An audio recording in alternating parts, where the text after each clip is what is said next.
Okay, good afternoon, everybody.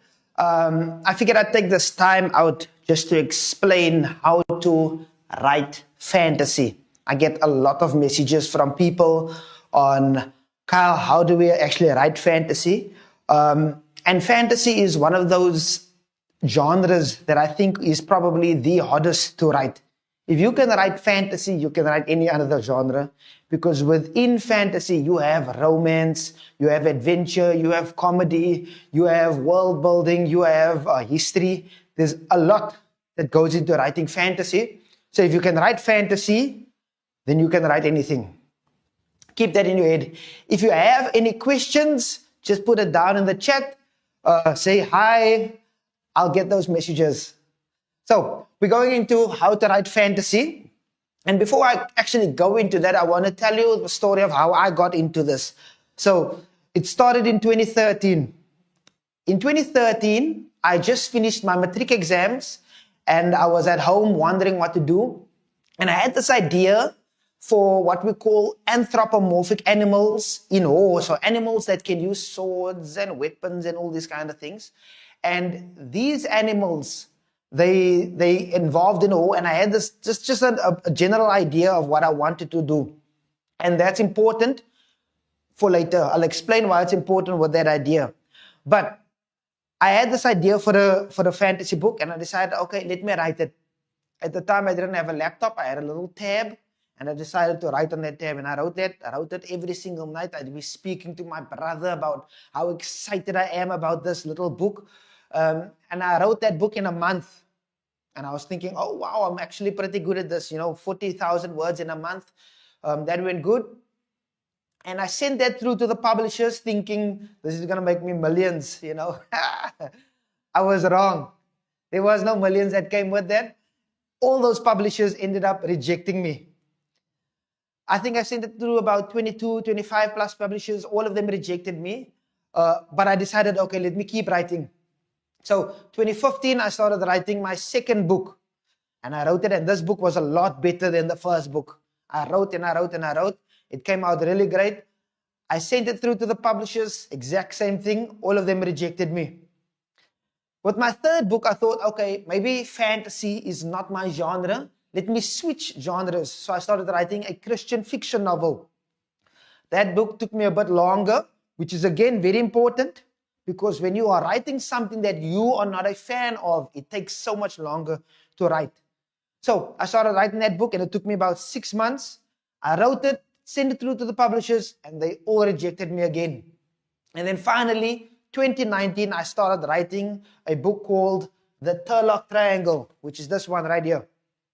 So The Turlock Triangle, I started writing in 2019. And halfway through writing it, I found out what was the problem.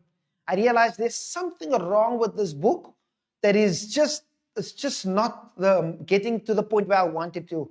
So what I did was I deleted all 40,000 words, and I figured out what was the secret to writing. And the secret to writing a good fantasy book is planning. And that's what we'll be focusing on today. We'll be focusing on how do you plan your first fantasy novel. So the first thing that happens when you plan a fantasy novel is you obviously need an idea. Now, ideas I can't give you. No one can give you an idea. An idea is an inspiration. And because I'm a born-again Christian, I believe an idea is an inspiration from God. Stephen King says that the best way to immortalize bad ideas is by writing them down. The best way to immortalize bad ideas is to write them down. Now, it might sound weird as a writer to say that, but I fully agree, because the best ideas I've ever had, I never needed to write them down. 3, 4, 5 years later, I still have that idea. And if you have an idea in your head that you just can't get out of it, and it's been there for a while, you know that idea is from God, and it's your responsibility to act on it. So if you do have an idea that you'd love to write, just say, I've got an idea in the chat, and I'll give you a little wave. So if you have an idea that you want to act on, you need to make sure that you start acting on it. And the first thing that you need to do is you need to start planning. So the first thing you have to do is have an idea. And there's a lot of different ways to get creative enough to have an idea. Take a walk, watch a movie, read a book, experience new and different things. Those are the best ways to develop your creative side. If you want to be more creative, all you need to do is collect more experiences. I love running and jumping, and the more hobbies you have, the easier it is to write a book. So if I have to use examples for my books, The Turlock Triangle, this is about two cousins who go on a tag team tournament to complete 9 challenges within 9 months in 9 different provinces. Why did I write that book? Because I love tournaments. I do martial arts, so I like fighting. I love swords, I collect them. It's all things that I personally love doing, so I write books on what I love doing. This book is The GLOAT. GLOAT stands for Greatest Loser of All Time, The Search for Mokele Mbembe. I got the idea for this book in one night, and within 10 days, the book was written, because it's based on what I personally want to do. I'm a biologist, I love animals, and I love cryptic zoology, which is the study of hidden animals. And one day I watched a documentary on hidden dinosaurs. So a dinosaur that might actually still exist in the Congo. And I thought, oh my gosh, I'd love to go and check out that thing, see if it's real, do an expedition. And I checked the price. The price was $10,000 to go. I don't have that money. So I decided, instead of going, let me write a book about somebody who does go. I got the entire idea for that book within one night. I fleshed it out. I planned it out. And within 10 days, that book was written. That's exactly how you get ideas, based off what you personally want to do. This is The Search for Power. It is the first book of my fantasy series. I planned all 7 books out before I started writing book 1. What's it based on? It's based on superpowers. I thought, what if I woke up one day and the whole world had superpowers except me?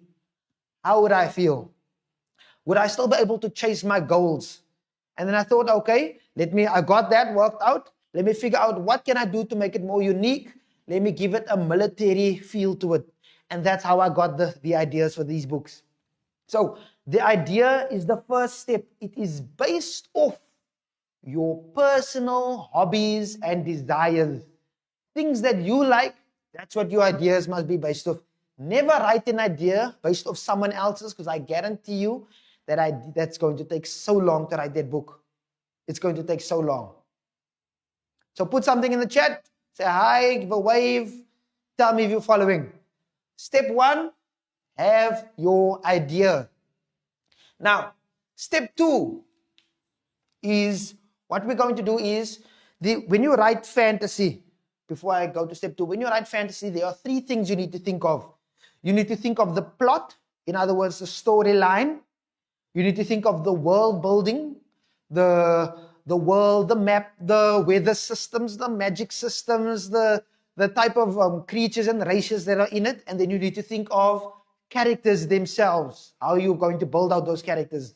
Now, a lot of people will say, focus on the world building first, which is a good way, but that's not the way that I do.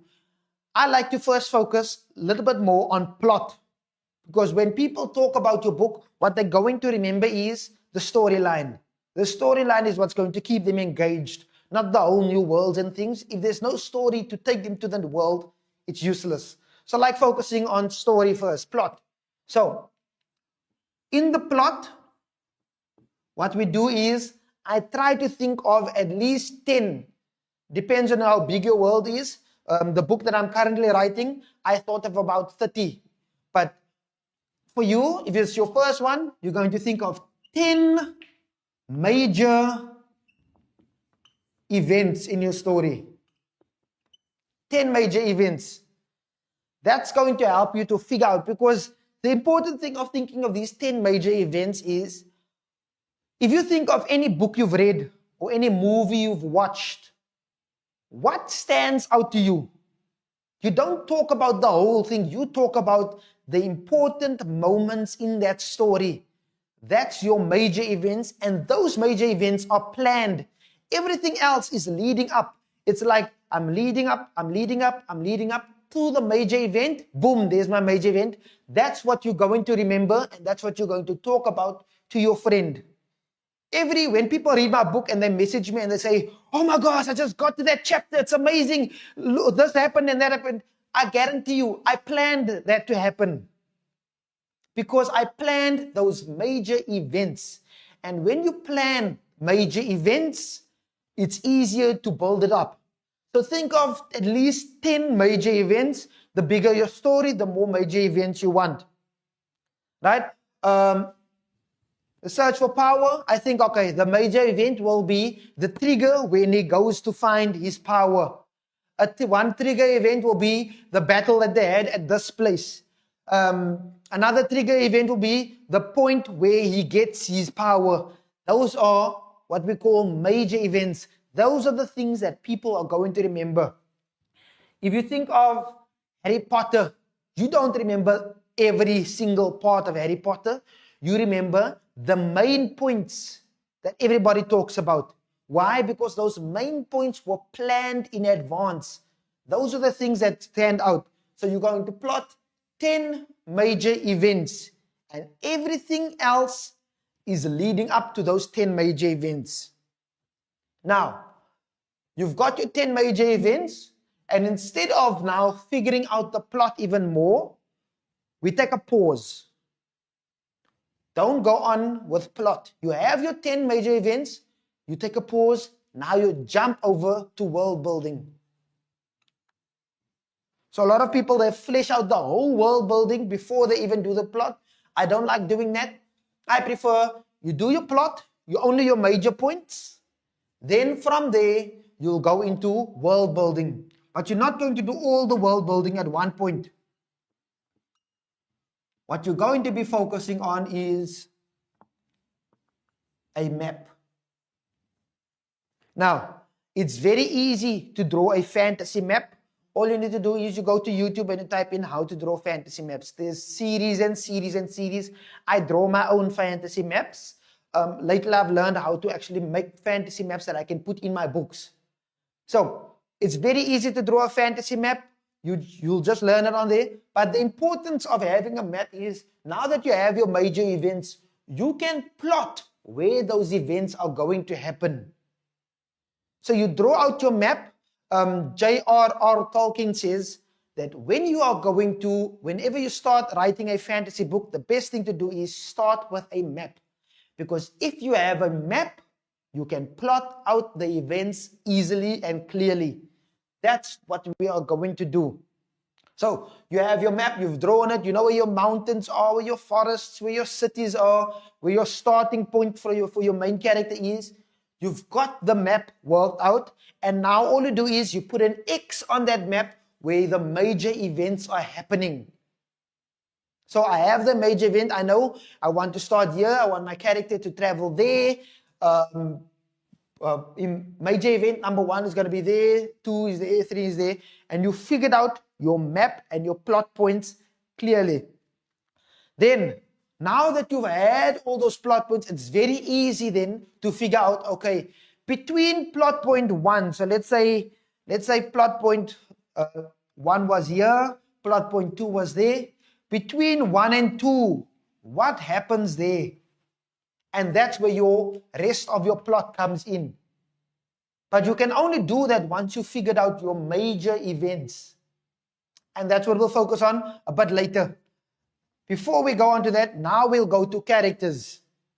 So, first step, you have an idea. This idea can't be something that is stolen. It needs to be based off what you personally want. Because if you're going to take an idea, I've tried writing books where I think this is what the crowd will enjoy.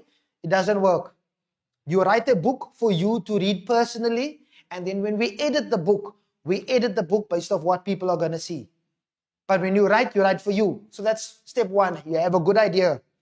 Number two, you figure out what's the main events that are going to happen in the story that I'm writing. Third, you have your map, world building, the first part. We're not going to flesh out the whole world, who the races are and the characters and the weather systems. We'll leave that for later. Just get a map so you can plot your main points on there. And then finally, number four are characters.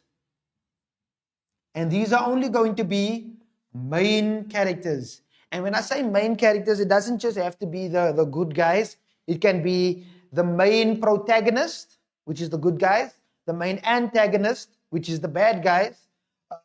If I think of my stories, the Turlock Triangle.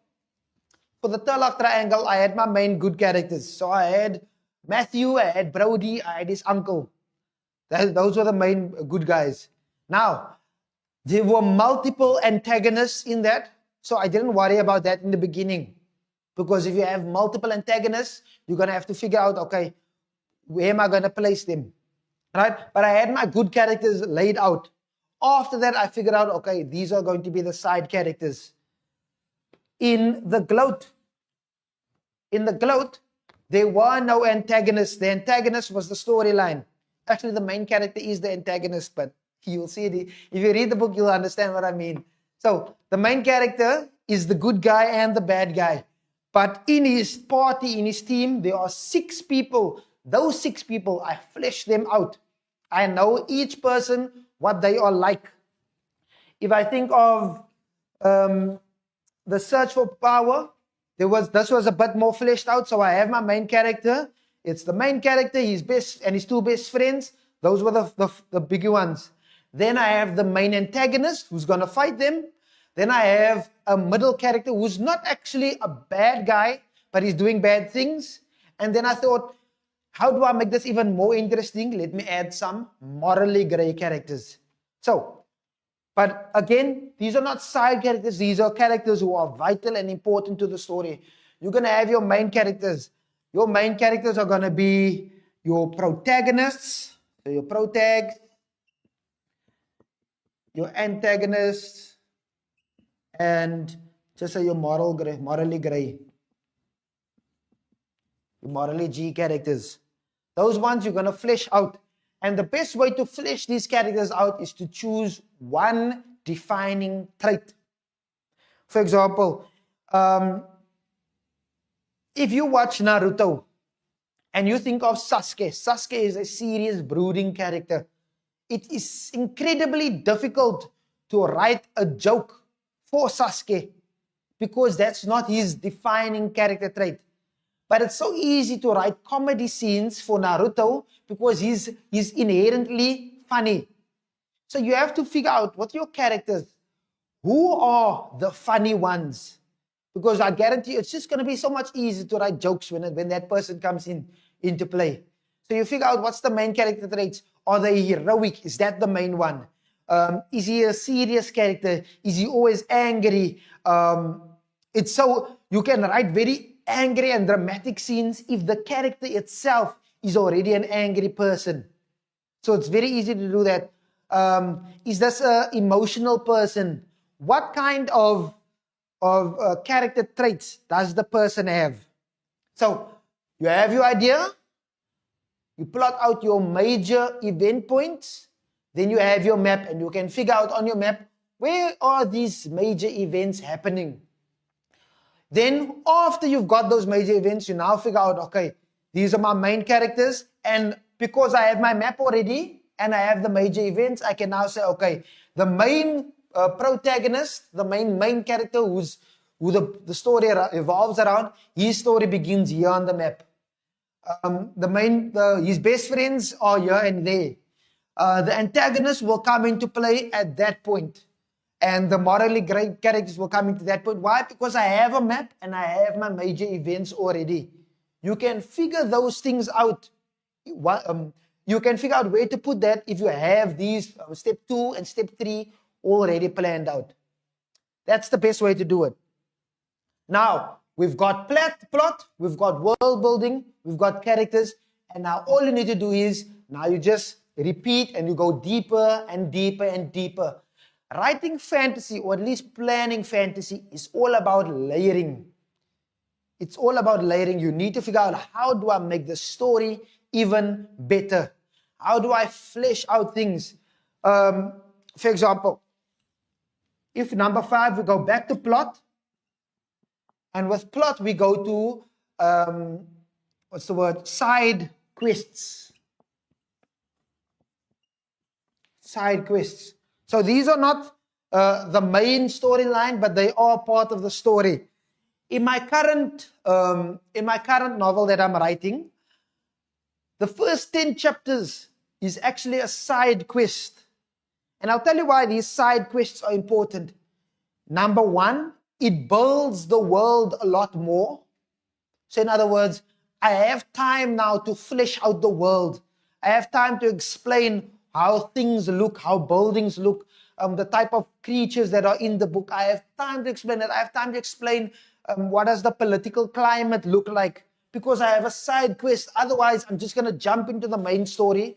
And if I jump into the main story, you won't know all these other things. I don't have time to build it up. If you ever play games, you'll see that they have side quests in the games.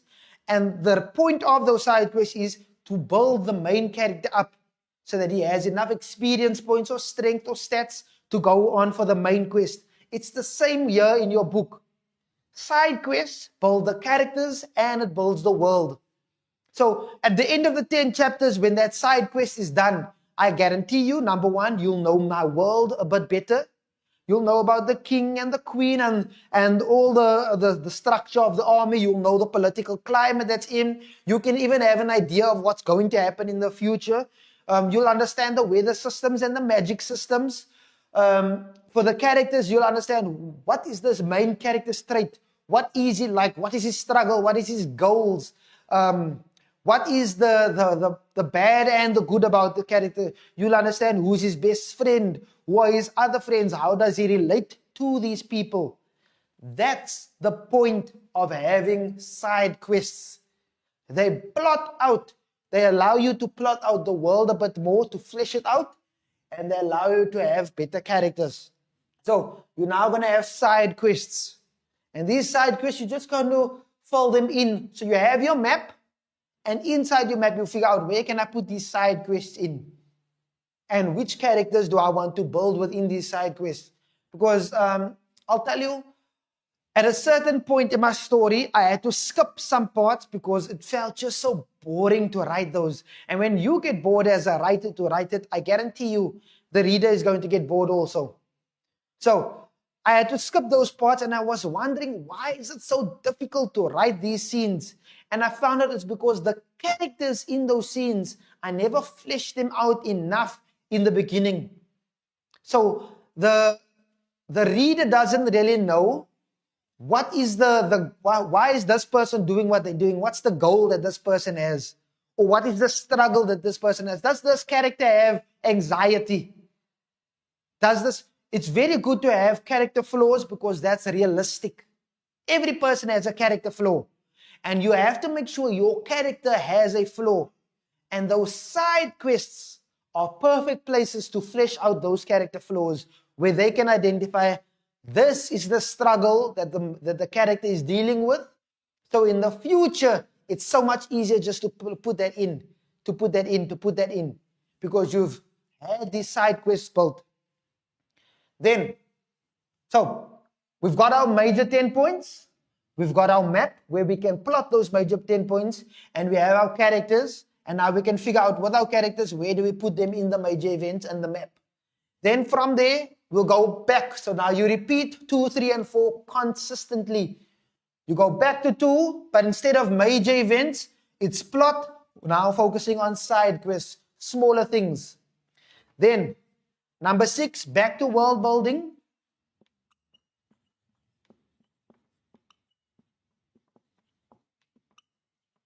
And now you look at more detailed descriptions.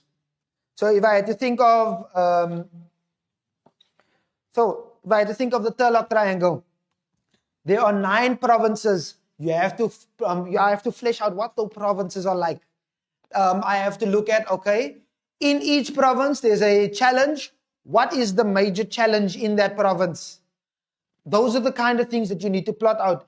If I think of the gloat is based off the real world. So it's based off a map in the Congo. So I didn't really need to draw a map. I had a map. All I had to do was figure out on the map, where am I going to put a hidden village, right?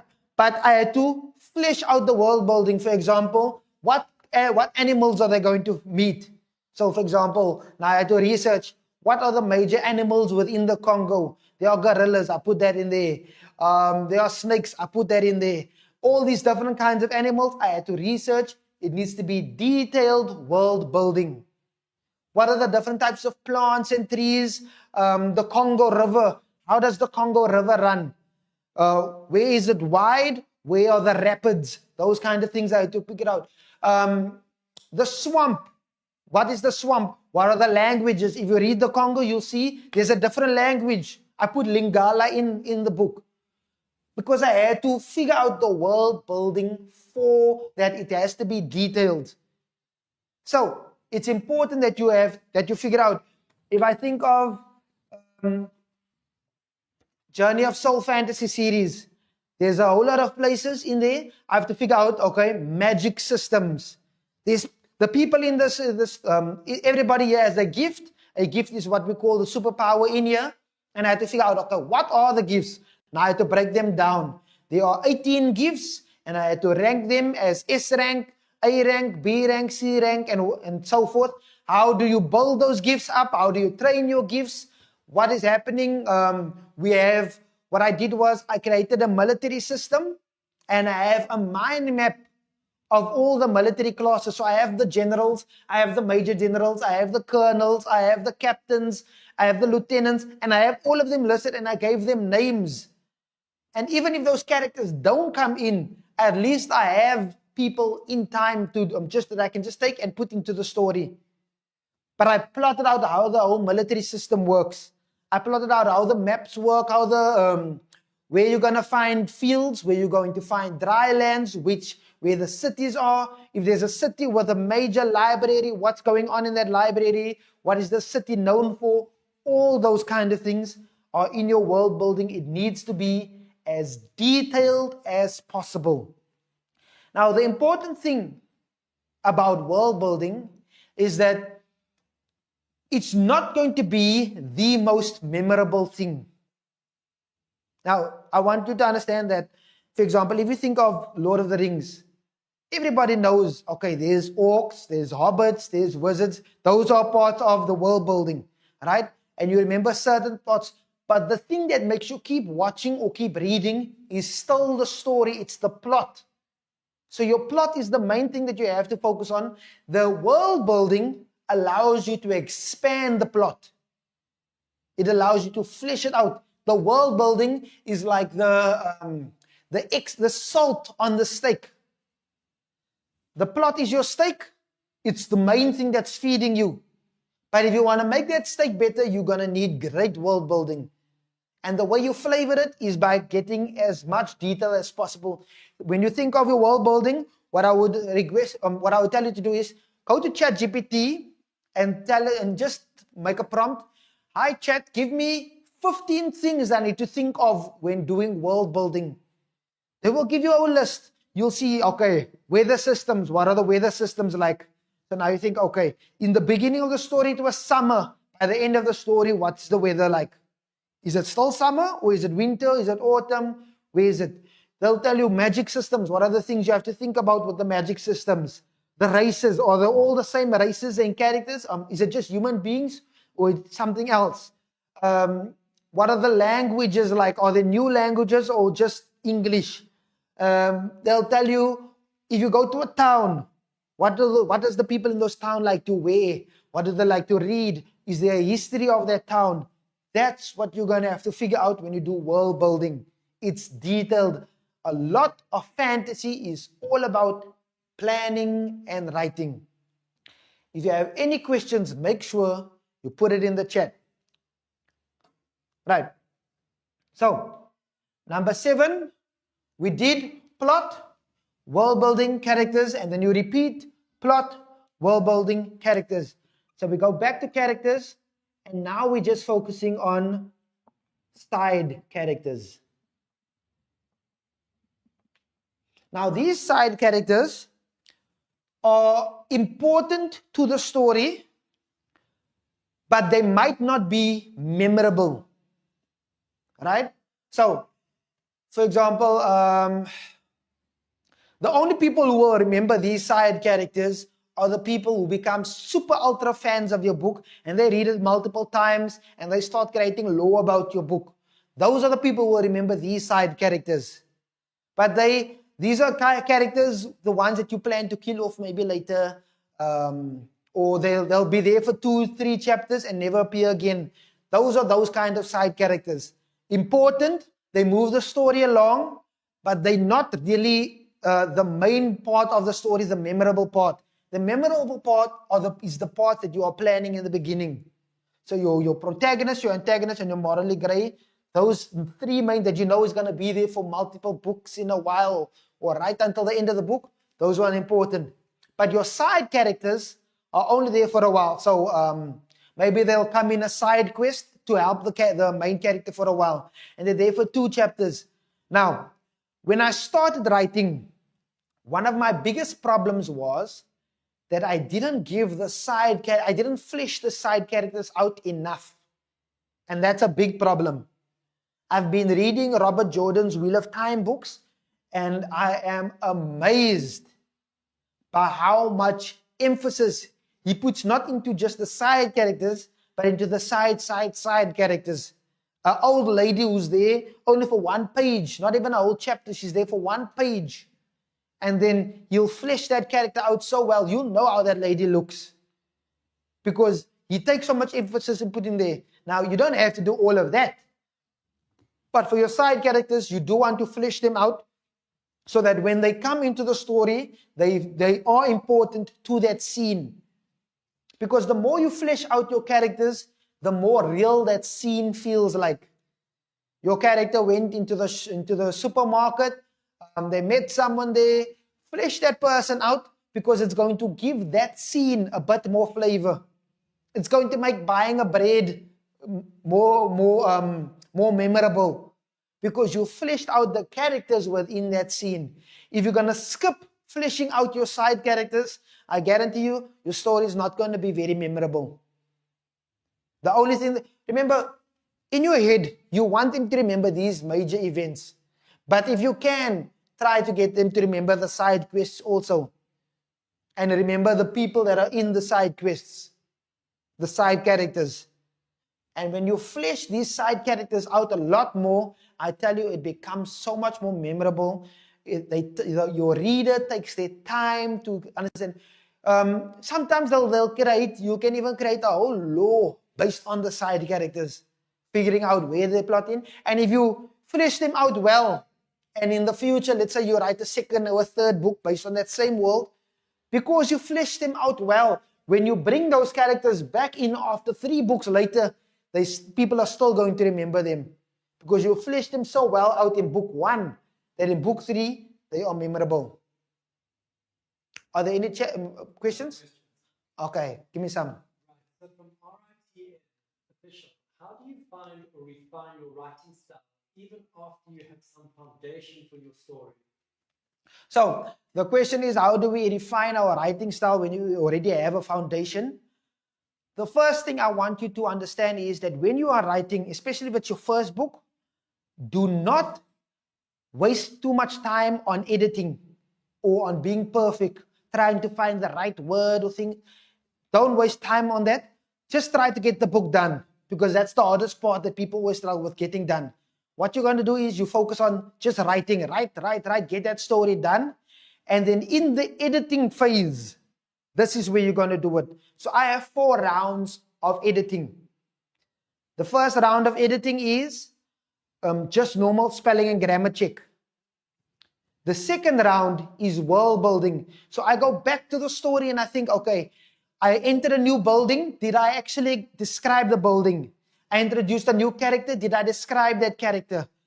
Those kind of things. Because when you figure out those things and you take the time to work on that, the next time you write, I guarantee you, you're going to remember that. Because it takes time. It has to become a muscle memory for you. So in the beginning, when you write, it's not going to be a muscle memory, but in your editing, you can fix those things. So in your editing, you fix out, okay, the world building here. Then I go back. Round 3 is inconsistency. If the character couldn't swim in chapter 1, why can he suddenly swim in chapter 6? The character had 3 fingers in chapter 1, suddenly have 5 fingers in chapter 6. That's what we talk about when we talk about inconsistency. Chapter 2, his mother died. Why is his mother here in chapter 5? We want to figure out consistencies in spelling, inconsistencies in the stories. And then round 4, again, we go back to spelling and grammar again because you added new things in. Right? That's the best way to figure those out. Any other questions? Those. All right. So let's go over it again. Number 1. First, have an idea, and I can't stress it enough. Make sure your idea is what you personally want to write about. Never write what someone else says. When somebody tells me, hey, you should write a book about this, I ignore them.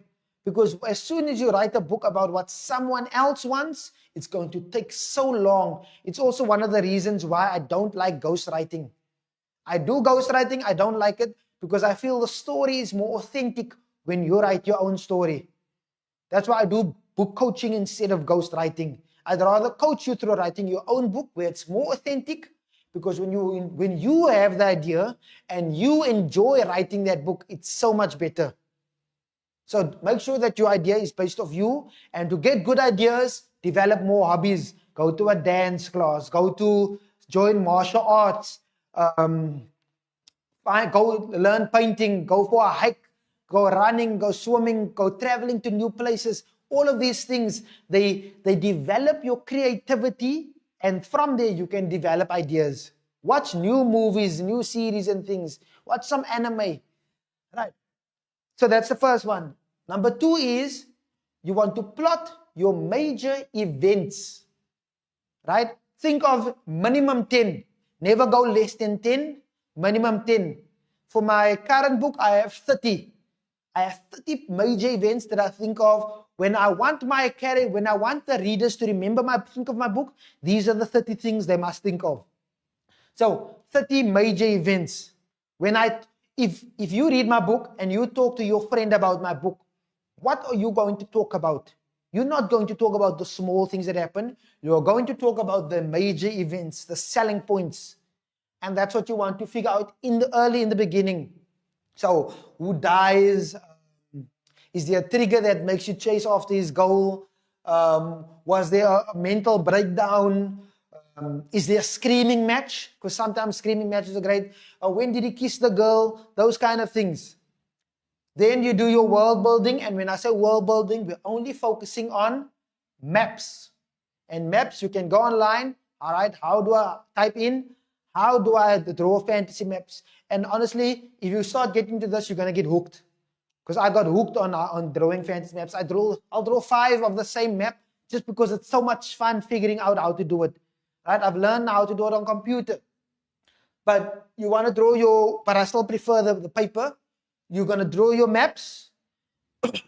And then on the map, you can now plot your major events. So you can take those major events and plot them on the map. Okay, in this city, that happens. In that city, this happens. This fight happens in this forest. There's the field where it happens. You can plot those major events on the map. After the map, you now figure out your characters. Now, remember, when you have your idea, you already have an idea of a character, right? But now that you have your major events and your map, you know now what the character needs, the type of character traits. Do I want my character to start out as a coward and then become heroic?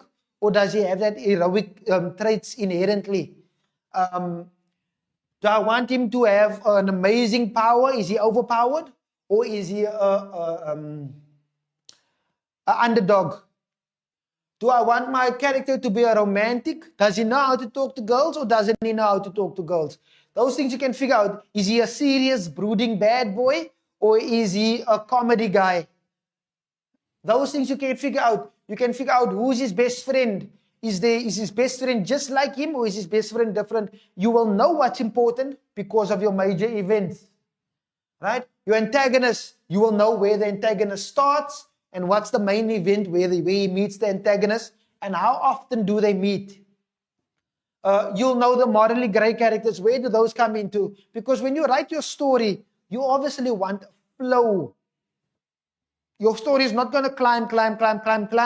Your story is going to climb and dip. Climb higher and dip. Climb higher and dip. And those are all based on your major events.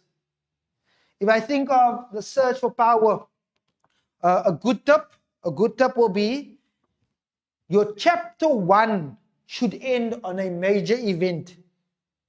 Chapter 1 should end on a major event, and that major event should tell you exactly this is what the book is about. When they read it, at the end of chapter 1, they should be either hooked or not hooked. Now, I want you to think of some main stories that you like. At the end of Harry Potter chapter 1, what happens? It's when Hagrid says, "Yeah, wizard Harry." Now you know. The book is about Harry being a wizard. If you think of Hunger Games, how does chapter 1 end? It's with her saying, "I volunteer to go." Now you know what the book is about. It's a major event that tells the whole story in a nutshell. Right? In this one, chapter 1 ends with him deciding to go and search for this power. Now you know this is what the book is about. The Gloat, what does chapter 1 end with? It's him deciding he's going to go to the Congo. That's how it ends. The Turlock Triangle, how does the chapter 1 end? It ends with them winning the first preliminary tournament and finally being accepted to go into the Turlock tournament. Now you know what the story is about. Your chapter 1 always needs to end on a major event plot point that tells you what the rest of the story is going to be about. So that's what's important. And you have your map, you have your characters, and you have them all fleshed out. Now, number 5 is now where we start repeating. Now we go into side quests. Remember, fantasy is all about layering. You put the first layer down, then you put the second layer down, the third and fourth. As long as you see you can add more layers, do so. And the more layers you add, the bigger and bigger the story becomes. Most of my books are around 60,000 words. I try to keep them in that range. The current book, I've layered so much that my book is almost at 300,000 words, and I'm still writing more. It's probably going to go over that. Because I've layered too much. Well, not too much. The story is amazing. You're going to read it. But I've layered the story so well that the few chapters that I planned for it is not enough. So, you do your side quests. Side quests are important for building the world and for building the main characters. That's the importance of side quests. You're going to know the world better. Because remember, if you're going to apply a plan out of a really great world, it's so difficult to explain that in a few short chapters. So you're going to need extra chapters with a side quest, a story that goes with it, that links to the main story, but is not the main story. But it builds your world better. It tells the reader, this is the kind of world, this is how the magic system works, this is how the powers work, this is who's in charge, this is the political climate, these are the people that are in charge. Is it a utopian society or a dystopian society? What kind of food do they eat? You can flesh all of that in the side quests. You can flesh your characters out. Does my main character have a family? What's his mom and his dad like? Maybe his mom and dad is not important to the story, but it's important to the character. And they're not going to be in the story, in the main storyline, but in those side quests, you can build them up. So that later when he thinks on them, you think how important it is for him. In my new book, one of my characters, they have a girlfriend, right? Now, she's not in the main story at all. But I spent the side quest building their relationship up so that when he goes on his main quest, She becomes a driver for him to come back home. She is whatever he thinks of when he thinks of going back home. When he thinks of, I need to get this done, he thinks of her. And that's not going to matter if I didn't build the relationship up first. It only matters if you took the time to flesh out those things in the side quests. So if you want to build a character a bit more, so let's say you're writing a book and you may be near the end and you find that this character is boring. Go back, add another scene in with maybe just a side quest. It can be something as simple as them sitting around the table and eating, right? That's fine because you can still build that character up in there. Then you go now to your detailed world building. And when I say detailed, I mean detailed layer by layer by layer. Use ChatGPT to figure out what are the different layers I can add in. What's the weather systems like? What is there? Are there different dimensions? How do I describe the buildings? Help me to describe buildings. What type of material do they use to describe buildings? Is it basalt? Is it granite? If they built it, if it's a palace, it's not going to be cheap wood. So you research what is expensive wood that will be used in a castle. Those kind of things. If they're entering a jungle, what kind of jungle is it? What types of trees? Because you want to describe the trees in that jungle. You want to know what kind of insects and animals are involved. Those kind of things. If you're creating a whole new species, you're going to have to figure out the history of that species. All of that is in your detailed world building phase. And then when you're done with that, you go to characters. Now you do your side characters. These are characters who come into the story just for a little while to move the story along, and then they're removed. But you want to flesh them out so that later if you put them back in, they are memorable. Those are your side characters. And when you are done with that, again, you're going to repeat step 2, 3, and 4 again. Now you can go to even smaller side quests, even more detailed world building, even more detailed side characters that may or may not be important. But you want to start big, go smaller, go smaller, go smaller until you can't go small enough. And that's as far as you go. Any questions? No questions. If you do have any questions, you can put it in the chat. But for now, that's what we'll do. We'll talk again about what the next session will be on. So glad to have you here. Thank you.